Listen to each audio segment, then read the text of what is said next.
میں نے سلیم کو دوبارہ حوالات میں بھیج دیا۔ دوپہر کے کھانے سے فارغ ہونے کے بعد ایک مرتبہ پھر نجیب پورہ کی طرف جا رہا تھا۔ میرے ساتھ حوالدار فیض محمد اور سلیم بھی تھا۔ سلیم کے ہاتھوں میں ہتھکڑی لگی ہوئی تھی جس کی زنجیر حوالدار نے تھام رکھی تھی۔ سلیم نے جب اپنے اور سائیں کے دروازے پر تالا جھولتا ہوا دیکھا تو اس کے اوسان خطا ہو گئے۔ وہ بے یقینی سے کبھی مجھے اور کبھی تالوں کو دیکھنے لگا۔ میں نے سخت لہجے میں کہا، بات سمجھ میں آئی یا کوئی کسر باقی ہے؟ وہ ہونکوں کی طرح آئے بائیں شائیں کرنے لگا تو میں نے کڑک کر کہا، اس تالے کی چابی کہاں ہے؟ میرا اشارہ سلیم کے گھر والے تالے کی سمت تھا۔ میرے پاس تو نہیں ہے جی، وہ سہم کر بولا۔ میں نے فیصلہ کو لہجے میں کہا، پھر تو تمہارا تالا توڑنا ہوگا۔ آئندہ 15 منٹ کے اندر ہم تالا توڑ کر سلیم کے گھر میں داخل ہو چکے تھے۔ ہماری دوبارہ نجیب پورہ میں آمد نے کھلبلی سی مچا دی تھی۔ لطیف شیخ اور چند مزید افراد بھی موقع پر جمع ہو گئے۔ میں نے شیخ لطیف کے سوا کسی کو گھر میں قدم رکھنے کی اجازت نہیں دی۔ سلیم کا گھر 2 کمروں پر مشتمل تھا۔ کمروں کے آگے چھوٹا سا صحن تھا۔ میری ہدایت پر فیض محمد نے تھوڑی دیر کے لیے سلیم کی ہتھکڑی کھول دی۔ میں نے سلیم کو حکم دیا کہ وہ اپنے قیمتی سامان کو چیک کر کے بتائے کہ کون کون سی چیز کم ہے۔ ٹھیک 15 منٹ بعد اس نے شکست خوردہ انداز میں اعلان کر دیا، نقدی اور زیورات کے علاوہ سب کچھ موجود ہے جی۔ نقدی اور زیورات کی تفصیل بتاؤ۔ اس نے بتایا، لگ بھگ 5 تولے سونے کے زیورات تھے جناب، اور نقد رقم 600 روپے سے کچھ زیادہ ہی تھی۔ اس زمانے میں سلیم جیسی حیثیت کے شخص کے لیے 5 تولے سونا اور 600 روپے سے زیادہ رقم اہمیت کی حامل تھی۔ میں نے اسے دوبارہ ہتھکڑی لگوائی اور پوچھا، یہ رقم اور زیورات تمہارے پاس رہتے تھے یا بشرا کے قبضے میں؟ اس نے بتایا، زیور تو بشرا نے ہی اپنے پاس رکھا ہوا تھا، لیکن رقم میرے صندوق میں تھی۔ بشرا کو اس رقم کے بارے میں پتا تھا، اور اب یہ دونوں چیزیں غائب ہیں۔ میں نے سنجیدگی سے کہا، جس سے یہی ظاہر ہوتا ہے کہ تمہاری بیوی اپنی مرضی سے سائیں کے ساتھ فرار ہوئی ہے۔ وہ ایک بار پھر اپنے مرشد سائیں کی حمایت میں بولا، بشرا تو قیمتی سامان کے ساتھ واقعی غائب ہے، مگر سائیں جی پر الزام ٹھیک نہیں ہے۔ میں نے برہمی سے کہا، میں ابھی تمہارے سائیں جی کا تالا بھی توڑنے والا ہوں، پھر اس بندے کا کچا چھٹا بھی کھل کر سامنے آ جائے گا۔ ویسے تو اس کے آستانے میں داخل ہونے کے لیے دیوار بھی کافی ہے۔ میں نے دونوں گھروں کے درمیان واقع دیوار کی جانب اشارہ کیا۔ مذکورہ دیوار کی اونچائی 5 فٹ سے زیادہ نہیں تھی، گویا ایک گھر کے سین میں کھڑے ہو کر بآسانی دوسرے گھر میں جھانکا جا سکتا تھا۔ یہ ایک نامعقول اور بے پردگی والی صورتحال تھی۔ پتہ نہیں سلیم ان حالات میں کیسے رہ رہا تھا۔ سائیں تو چلو چھڑا چھانٹ تھا، مگر سلیم کے ساتھ تو اس کی بیوی بھی تھی۔ مجھے اس احمق انسان کی بے وقوفی اور اس کے طرز زندگی پر شدید غصہ آیا، اور میں نے ایک بندے کو بھیج کر سلیمان کو وہاں بلا لیا۔ میں نے حاجی سلیمان کی موجودگی میں آستانے کا تالا توڑنا چاہتا تھا۔ 5 فٹی دیوار کے اوپر سے میں نے آستانے کے سین میں جھانکا۔ اس طرف صرف ایک ہی کمرہ بنا ہوا تھا۔ صحن خاصا کشاد و درختوں سے آباد تھا۔ حاجی سلیمان کی آمد پر اس گھر میں رسائی حاصل کی گئی، اور بیرونی دروازے کے تالے کی طرح اکلوتے کمرے کا دروازہ بھی تالا بھی توڑ دیا گیا۔ اندر سے وہ ویسا ہی تھا جیسا عام طور پر آستانے ہوا کرتے ہیں۔ فرشی نشست، ایک کونے میں سائیں جی کی مسند، ان کی مخصوص صندوقچی اور دیوار کی چھوٹی الماریوں میں مختلف نوعیات کی واہیات اور بےہودہ اشیاء، جن کے زور پر وہ اپنی پیری چمکائے بیٹھا تھا۔ اگر آپ کو کسی فراڈ آستانے میں جانے کا اتفاق ہو تو آپ اس طرح کا ماحول اچھی طرح پہچانتے ہوں گے۔ میں نے حوالدار کی مدد سے 15 منٹ کے اندر اندر سائیں کے آستانے کو کھنگال ڈالا، اور وہاں سے مجھے صرف کام کی 2 چیزیں مل سکی۔ ایک تو طے شدہ پرچہ تھا جس پر کسی گاؤں کا ایڈریس لکھا ہوا تھا، اور دوسری طرف ایک بلیک اینڈ وائٹ تصویر تھی۔ تصویر پر نگاہ پڑتے ہی وہاں موجود افراد نے تصدیقی انداز میں کہا، یہ تو سائیں جی کی تصویر ہے۔ میں نے اس اہم انکشاف کو اپنے ذہن میں نوٹ کر لیا اور ایڈریس والا پرچہ بھی انہیں دکھایا، لیکن وہ اسے اپنی ناواقفیت ظاہر کر کے رہ گئے۔ مذکورہ پرچے پر کسی چودھری نور عالم کا نام لکھا تھا، اور اس کے نیچے ایڈریس موزہ ککر والی کا تھا۔ ضلع یا تحصیل وغیرہ کہیں درج نہیں تھا۔ میں نے وہ تصویر اور پرچہ اپنی جیب میں رکھ لیا اور سلیم کی جانب متوجہ ہوتے ہوئے کہا کہ اب بھی تم کسی بے یقینی کا شکار ہو؟ کوئی جواب دینے کے بجائے وہ بڑی فکر مندی سے مجھے دیکھنے لگا۔ میں نے 2 ٹوک لہجے میں اس پر واضح کر دیا، دیکھو بے قابو بیوی کے قابو شوہر، حالات و واقعات یہی بتا رہے ہیں کہ پیر سائیں جی تمہاری بیوی کو بھگا کر لے گیا۔ بالفرض اگر ایسا نہیں ہے تو پھر یہی نتیجہ نکلتا ہے کہ تم ان دونوں کے ساتھ کوئی گڑبڑ کی ہے، لہٰذا جب تک مفرور اور گمشدہ افراد کا کوئی سراغ نہیں ملتا تم ہمارے مہمان رہو گے، اور تمہاری آؤ بھگت حوالدار فیض محمد کے ذمہ ہوگی۔ وہ میرے قدموں میں گرنے کے لیے لپکا، لیکن حوالدار نے زنجیر کھینچ کر اس کی اوقات کا احساس دلایا۔ سلیم گڑ گڑا کر منت سماجت کرنے لگا، لیکن میں نے اس کی ایک نہ سنی اور اپنے ساتھ تھانے لا کر حوالات میں بند کر دیا۔ چند لمحات کے بعد میں اپنے کمرے میں بیٹھا حالات پر غور کر رہا تھا۔ سائیں کے آستان اور سلیم کے گھر کی تلاشی کے بعد جو حقائق سامنے آئے تھے وہ تو یہی بتاتے تھے کہ سائیں نے سلیم کو الو بنا کر اس کی خوبصورت بیوی سے راہ و رسم پیدا کر لی تھی۔ اس مقصد کے لیے دونوں گھروں کے درمیان واقع دیوار بھی معاون ثابت ہوئی ہوگی۔ سلیم کی زبانی بشرا کے بارے میں سائیں کے جو خیالات مجھ تک پہنچے تھے وہ خاصی خطرناک اور بدنیتی پر مبنی تھے۔ سائیں نے سلیم کو بشرا سے دور رہنے کی ہدایت کرتے ہوئے اس کی مجبوری کا ذکر کرتے ہوئے کہا تھا، تم بھی کیا کرو، تمہاری بیوی چیز ہی ایسی ہے کہ راہ چلتے کی رال ٹپک جائے۔ بلا شبہ تم خوش قسمت ہو کہ بشرا جیسی حسین اور شاداب عورت تمہاری منقوہہ ہے۔ اس قسم کا تبصرہ کسی روحانی مددگار کو تو زیب نہیں دیتا، اور سائیں نے تو ایسا کہا تھا تو پھر اس کے فراڈ کی کسی قسم کی گنجائش باقی نہیں رہتی تھی۔ اس وقت متصاد سائیں کی وہ حرکت جس کی برکت سے 8 دن کے وظیفے کے بعد بشرا سلیم کے قبضے میں آنے والی تھی۔ سائیں نے سلیم کو بیوقوف بنایا، وہ بن گیا اور اب اس کی حماقت کا نتیجہ بھگت رہا تھا۔ میں نے اس امکان کو ایک لمحے کے لیے بھی ذہن سے خارج نہیں کیا کہ اگر واقعی سائیں اور بشرا اپنی مرضی سے غائب نہیں ہوئے تو پھر یقیناً انہیں غائب کیا گیا ہے، اور غائب کرنے والا سلیم کے سوا اور کوئی نہیں ہو سکتا۔ سلیم چونکہ حوالدار کی مہمان نوازی میں تھا، اس لیے میں نے فیض محمد کو بلا کر اس کے بارے میں خصوصی ہدایات دی۔ آئندہ روز میں نے ایک فوٹوگرافر کی دکان پر جا کر سائیں کی تصویر کی چند کاپیاں بنوا لی۔ میں نے ایک تصویر کو اپنے پاس رکھا اور باقی ضلع کے مختلف تھانوں میں بھجوا دی اور درخواست کی کہ اس شخص کو جہاں بھی دیکھا جائے فوراً گرفتار کر لیا جائے۔ اس درخواست کے ساتھ ہی میں نے نہایت مختصر الفاظ میں سائیں کے کارنامے کو بھی فلیش کر دیا تھا۔ میں تو سائیں کی تصویر کے ساتھ ایک اور تصویر کا بھی اضافہ کرنا چاہتا تھا، لیکن افسوس کہ بشرا کی کوئی تصویر دستیاب نہ ہو سکی۔ البتہ میں نے اس کا حلیہ سلیم سے پوچھنے کے بعد بڑی حد تک واضح کر دیا تھا۔ سائیں کے آستانے سے اس تصویر کے ساتھ ہی ایک طے شدہ پرچہ بھی ملا تھا، جس میں چودھری نور عالم آف ککر والی کا نام درج تھا۔ ہمارے ضلع میں ککر والی نامی کا کوئی قصبہ یا دیہات واقع نہیں تھا۔ ASI جاوید مغل نے مجھے بتایا کہ ضلع جنگ میں اور ضلع سرگودا میں اس نام کا ایک گاؤں موجود ہے۔ سائیں کا چودھری نور عالم سے کوئی گہرا تعلق ہو سکتا تھا، لہٰذا میں نے یہ کام جاوید مغل کو ہی سونپا۔ وہ 2 کانسٹیبل اپنے ساتھ لے جائے اور دونوں اضلاع کے گاؤں ککر والی کو چیک کرے۔ یہ تو ممکن نہیں تھا چودھری نور عالم بھی دونوں گاؤں میں پایا جائے، البتہ وہ جہاں بھی ملتا مجھے قوی امید تھی کہ اس سے سائیں کے بارے میں مفید معلومات حاصل ہو سکتی تھی۔ سائیں کے پاس اس کا نام پتہ خالی علت نہیں ہو سکتا تھا۔ جب جاوید مغل میرے بتائے ہوئے مشن پر روانہ ہو گیا تو میں نے بخت نگر کی ایک اور تجربہ کار عورت رسولہ پھپھو کو تھانے بلوا لیا۔ یہ عورت گاہے بگاہے پولیس کے لیے مخبری وغیرہ کیا کرتی تھی۔ اس کا تعلق اسی علاقے سے تھا جہاں میرا تھانہ واقع تھا۔ میں نے رسولہ کو صورتحال سے آگاہ کرنے کے بعد کہا، تم وہاں نجیب پورہ میں کام شروع کر دو، میں بشرا سائیں کے بارے میں معلومات حاصل کرنا چاہتا ہوں۔ تم وہاں کے مردوں کو تو میں نے کھنگال لیا ہے، لیکن کوئی اشارہ نہیں مل سکا۔ تم عورتوں کے ساتھ گھلو ملو اور گھروں کے اندرونی رسائی حاصل کرنے کی کوشش کرو۔ عورتوں کو ایسے معاملات کی زیادہ ٹو ہوتی ہے، مجھے یقین ہے تم کوئی مفید خبر لے آؤ گی۔ میں آپ کے یقین پر پورا اترنے کی کوشش کروں گی ملک صاحب، رسولہ پھپھو نے پورے اعتماد لہجے میں کہا۔ اس گاؤں میں میری رشتے کی ایک بھتیجی رہتی ہے، کافی دنوں سے اس سے ملاقات بھی نہیں ہوئی۔ میں 2-4 دن اس کے لیے اس کے پاس چلی جاتی ہوں، وہ بھی خوش ہو جائے گی اور اپنا بھی کام آسان ہو جائے گا۔ رسولہ پھپھو جگت بات پھپھو ٹائپ کی عورت تھی۔ اس قسم کے افراد کی رشتہ داریاں ہر گاؤں اور ہر شہر میں ہوتی ہیں۔ میں نے اس کی تجویز سے اتفاق کیا اور ضروری ہدایات کے بعد اسے رخصت کر دیا۔ آئندہ دن بغیر کسی پیش رفت کے گزر گیا۔ مجھے سب سے زیادہ شدت سے ASI کا انتظار تھا۔ میں نے جاوید مغل کو تاکید کی تھی کہ وہ چودھری نور عالم کا سراغ لگائے بغیر واپس نہ آئے، چاہے اس کام میں 2-4 دن ہی کیوں نہ لگ جائیں۔ سائیں کی ایک تصویر میں نے اسے بھی دے دی تھی۔ اگر نور عالم تک رسائی حاصل ہو جاتی اور یہ بھی پتہ چل جاتا کہ سائیں اس کے پاس ہے تو اس ASI نے میرے حکم کے بموجب اسے گرفتار کر کے فوراً بخت نگر لانا تھا۔ اس سے اگلے روز پیر کو حالات میں تھوڑی سی تبدیلی پیدا ہوئی۔ میں تیار ہو کر اپنے کمرے میں پہنچا ہی تھا کہ ایک کانسٹیبل نے آ کر بتایا، ملک صاحب نجیب پورہ سے شیخ لطیف آپ سے ملنے آئے ہیں، فوراً اسے میرے پاس بھیجو۔ میں نے تہمکانہ انداز میں کہا اور سیدھا ہو کر بیٹھ گیا۔ میری چھٹی اس بتا رہی تھی کہ شیخ لطیف کو اہم خبر لایا ہوگا۔ اس نے کمرے میں داخل ہونے کے بعد مجھے سلام کیا اور میں نے اس کے سلام کا جواب دیا تو وہ کرسی کھینچ کر بیٹھتے ہوئے بولا، تھانے دار صاحب، ایک مسئلے نے مجھے ذہنی طور پر بری طرح الجھا دیا ہے۔ ایسا کیا مسئلہ ہے شیخ صاحب؟ میں نے پوری طرح اس کی جانب متوجہ تھا۔ اس نے تھوڑا تامل کیا اور بولا، آپ بھی کہیں گے کہ میں کیا بچوں والی بات کر رہا ہوں؟ نہیں کہوں گا، میں نے رسانیت سے کہا، آپ اپنی الجھن بیان کریں۔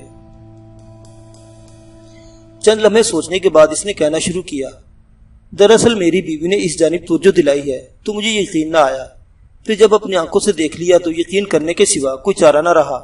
پتہ نہیں یہ بات کس حوالے سے اہم ہے یا نہیں، لیکن میں آپ کو بتاؤں گا ضرور۔ شیخ لطیف کا انداز بہت ہی پیچدار اور مبہم سا تھا۔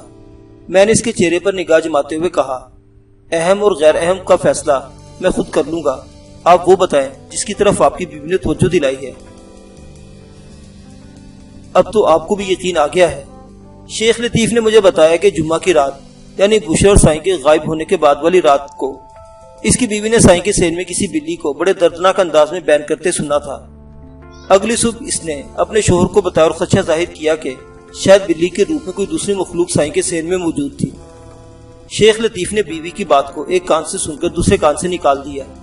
یہی واقعہ جب آئندہ روز بھی بیوی نے سنایا تو وہ تشویش میں مبتلا ہو گیا۔ اس کی بیوی بلی کے بین والا قصہ سناتے ہوئے خاصی دہشت زدہ نظر آئی۔ شیخ لطیف نے بلی کی آہو بکا کو تو کوئی اہمیت نہ دی، البتہ بیوی کا خوف و ہراس اور وہم دور کرنے کے لیے اس سے کہہ دیا، اگر آج رات بھی تم اس بلی کو ماتمی راگ سناتے ہوئے سنو تو مجھے وقت پر جگا دینا، میں چھت پر جا کر دیکھوں گا ادھر کیا معاملہ ہے۔ سائیں کا آستانہ سلیم و لطیف کے گھروں کے درمیان واقع تھا۔ وہ دونوں اپنے گھروں کی چھتوں سے سائیں کے سین کو بڑی وضاحت سے دیکھ سکتے تھے۔ سلیم تو نگاہ اٹھا کر دیوار کے اوپر سے بھی اندر جھانک سکتا تھا۔ بہرحال اگلی رات یعنی گزشتہ رات بیوی نے جھنجھوڑ کر شیخ لطیف کو جگا دیا۔ اس نے پڑوس میں سماعت مرکوز کرتے کرتے سننے کی کوشش کی تو چونک اٹھا۔ دیوار کی دوسری جانب سے واقعی کسی بلی کی مخصوص ماتمی دردناک آواز ابھر رہی تھی۔ شیخ لطیف بلی سے منسوب تہمات پر تو یقین نہیں رکھتا تھا، چنانچہ وہ بیوی کا خوف دور کرنے کے لیے بستر سے نکل آیا۔ ان کے گھر کی دیوار 8 فٹ سے بلند تھی۔ اس کے اوپر سے سائیں کا سین کو دیکھنا ممکن نہیں تھا، لہٰذا وہ سیڑھی کے ذریعے مکان کی چھت پر پہنچ گیا۔ جب اس نے چھت پر رہتے ہوئے سائیں کے سین میں نگاہ دوڑائی تو وہ ہکا بکا رہ گیا۔ وہ آدھی رات کا عمل تھا، لیکن وسطی راتوں کے چاند نے سین کو بڑی حد تک روشن کر دیا تھا۔ شیخ کے ششدر رہ جانے کا سبب وہ کالی بلی تھی جو نیم کے ایک پیڑ تلے ماتم کنا تھی۔ اس کے حرکات و سکنات میں ایک مفہوم پنہا تھا۔ مذکورہ بلی تھوڑی تھوڑی دیر بعد آسمان کی جانب منہ اٹھا کر بڑے کربناک انداز میں بین کرنے لگتی، پھر باقاعدہ کسی انسان کی طرح سینہ کوبی بھی مصروف ہو جاتی۔ درمیانی وقفے میں وہ سین میں موجود نیم کے پیڑ کا طواف کرنے لگتی۔ اس منظر نے شیخ لطیف کو مبہوت کر دیا۔ بات ختم کرنے کے بعد اس نے ایک جھجری لی اور خاموش نظر سے مجھے تکنے لگا۔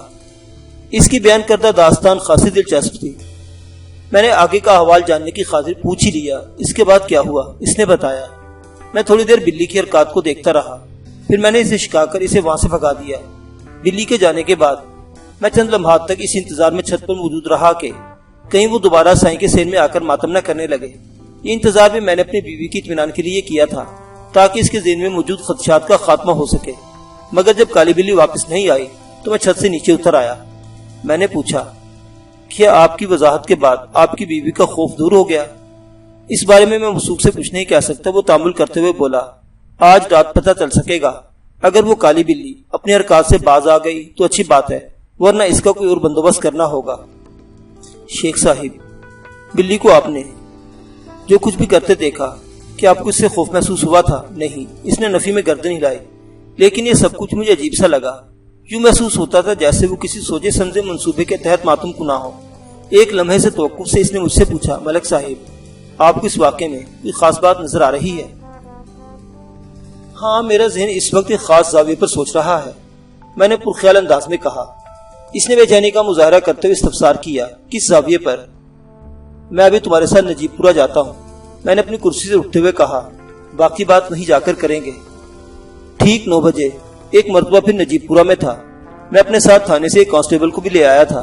اس وقت میرا ذہن تیز رفتاری سے کام کر رہا تھا۔ سائیں کے آستانے کا تالا توڑنے کے بعد میں نے وہاں سرکاری تالا ڈال دیا تھا۔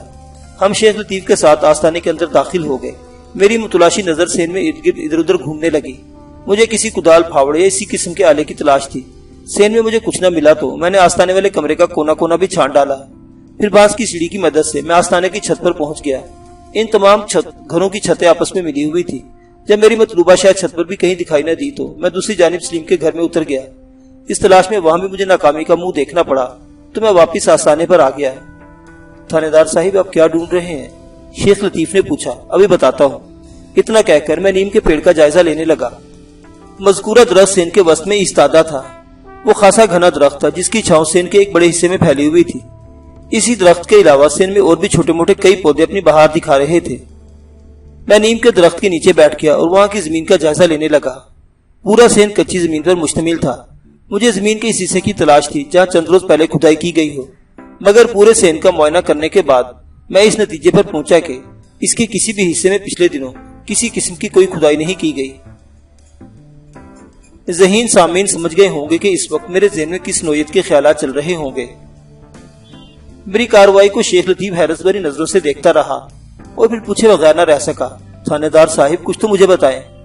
میں نے مختصر الفاظ میں اسے اپنے خیالات سے آگاہ کیا تو متصافانہ انداز میں بولا، مجھے تو نہیں لگتا کہ یہاں کوئی ایسا کام کیا گیا ہوگا۔ اگر وہ وقوع کی رات جس کے بعد سے سائیں اور بشرا غائب تھے، سائیں کے سین میں کوئی کھدائی کی ہوتی تو ہمارے گھر میں اس کی مخصوص آواز ضرور پہنچتی۔ پھر سین کی حالت سے بھی یہ اندازہ ہو رہا ہے کہ یہاں اس قسم کی کوئی کارروائی نہیں کی گئی۔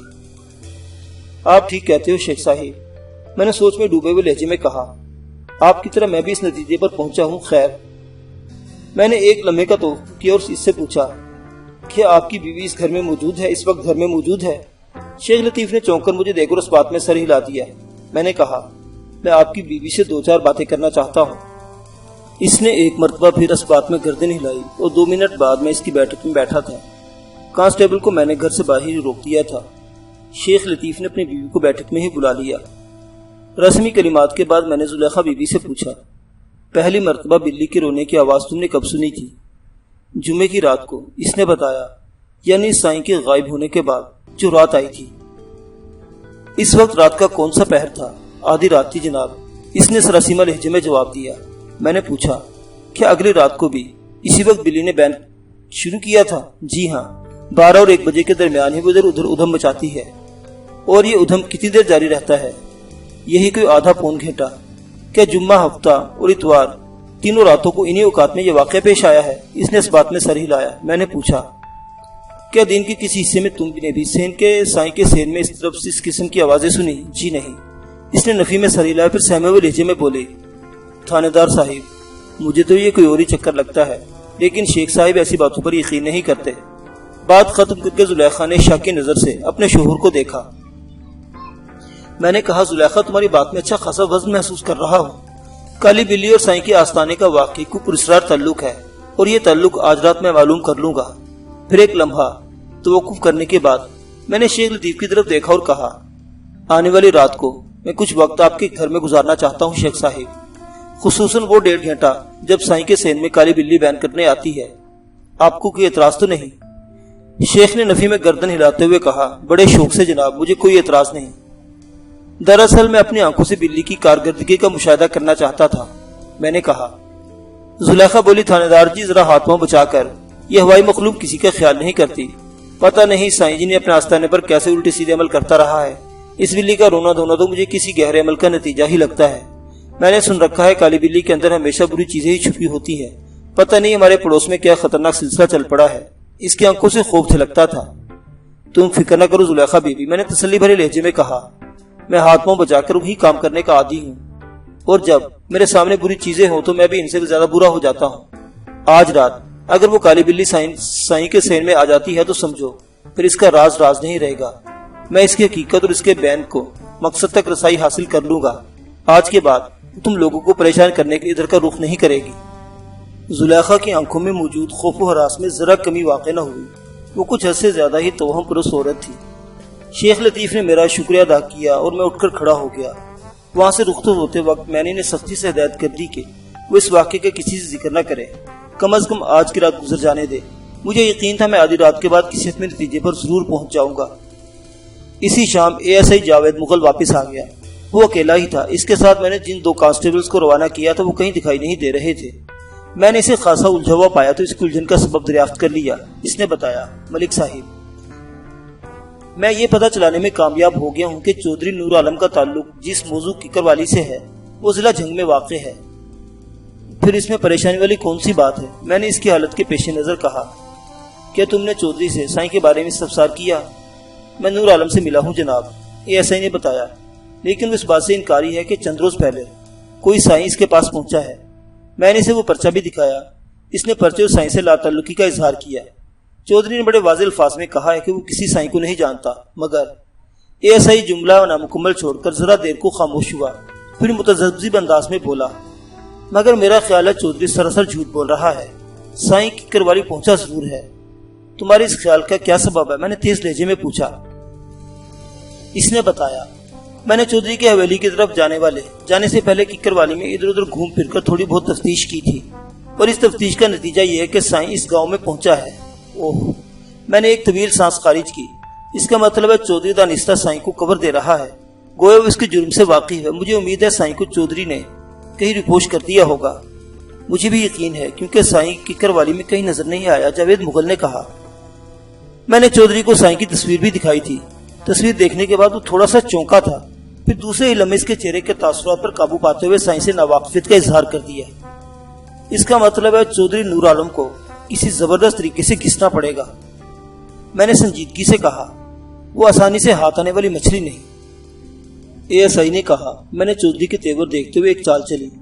میں نے یہی ظاہر کیا جیسے مجھے اسی بات پر اعتبار آ گیا ہو۔ میں نے اس سے کہا کہ اب میں سیدھا موزہ ککر والی اب سرگودا جاؤں گا، شاید ہمارا مطلوب سائیں اس گاؤں میں مل جائے۔ حالانکہ حقیقت یہ ہے کہ میں پہلے سرگودا اور پھر جھنگ گیا تھا۔ یہ تم نے اچھا کیا، میں نے سراہنے والے انداز میں کہا۔ اس طرح وہ بہت زیادہ احتیاط کا مظاہرہ نہیں کرے گا، سوچے گا بلا ٹل گئی۔ میں اسی دوران میں اس کی اور اس کی سائیں کی خبر گیری کی جھنگ پہنچ جاؤں گا۔ ایک لمحے کو متوقف رہ کر میں نے اس سے پوچھا، جاوید تمہارے ساتھ جو 2 کانسٹیبلز گئے تھے، انہیں کہاں چھوڑ آئے ہو؟ میں انہیں ککر والی کے آس پاس ہی چھوڑ آیا ہوں، اور ہدایت کر دی کہ وہ گاؤں میں آنے جانے والوں پر گہری نگاہ رکھے۔ اگر سائیں وہیں کہیں چھپا بیٹھا ہے تو اسے گاؤں چھوڑنے کا موقع نہ مل سکے۔ ایسائی نے وضاحت کرتے ہوئے بتایا۔ میں یہاں آنے سے پہلے ککر والی سے متعلقہ تھانے بھی گیا اور تھانہ انچارج سے مل کر اسے صورتحال سے آگاہ کر دیا۔ انچارج نے اپنے تعاون کا بھرپور یقین دلاتے ہوئے کہا ہے کہ وہ اپنے عملے سے بھی ککر والی کی نگرانی کروائے گا۔ میں نے ستائشی نظر سے جاوید مغل کو دیکھ کر خوش ہو کر کہا، تم نے بڑا پکا کام کر دیا ہے۔ میں کل صبح جنگ روانہ ہو جاؤں گا۔ آج کی رات کالی بلی کا نتیجہ بھی سامنے آ جائے گا۔ کالی بلی؟ ایسے نے چونک کر حیرت سے مجھے دیکھا۔ جواب میں نے اسے مختصر الفاظ میں سائیں کے سین میں پیش آنے والے واقعے سے آگاہ کیا۔ میرے خاموش ہوتے ہی اس نے بھی وہی خدشہ ظاہر کیا جیسا میں نے سوچا تھا۔ میں نے اسے بتایا کہ میں نے سین کے 1 انچ ٹھوک بجا کر دیکھ لیا ہے، لیکن کہیں بھی کھدائی کے آثار دکھائی نہیں دیے۔ میں نے بھی سائیں کی تلاش میں لوگوں سے استفسار کرتے ہوئے خوبصورت عورت کا بھی ذکر کیا تھا، مگر جس نے بھی سائیں کی ککر والی میں موجودگی کی حامی بھری، اس نے بشرا کے بارے میں قطع لا علمی کا اظہار کیا۔ ایسائی متفکر لہجے میں بولا، اس سے تو یہی ظاہر ہوتا ہے کہ بشرا اس کے ساتھ نہیں تھی، وہ اکیلا ہی ککر والی پہنچا ہے۔ میں نے گمبھیر لہجے میں کہا، ایک مرتبہ اس مردود سائیں کی گردن ہاتھ میں آ جائے تو پھر بشرا کے بارے میں اس کی زبان کھلوانا کچھ مشکل نہ ہوگا۔ اس بات کا مجھے پورا یقین ہے، بشرا کی گمشدگی میں سراسر اسی کا ہاتھ ہے۔ چلے دیکھتے ہیں آج رات وہ کالی بلی کیا تماشا دکھاتی ہے، ایسائی نے پرسوچ انداز میں کہا۔ ملک صاحب، میں بھی آپ کے ساتھ یہ تماشا دیکھنے جاؤں گا۔ ایسائی کی فرمائش میں گہری دلچسپی رچی بچی سی، اسے اپنے ساتھ رکھنے کی حامی میں نے بھر لی۔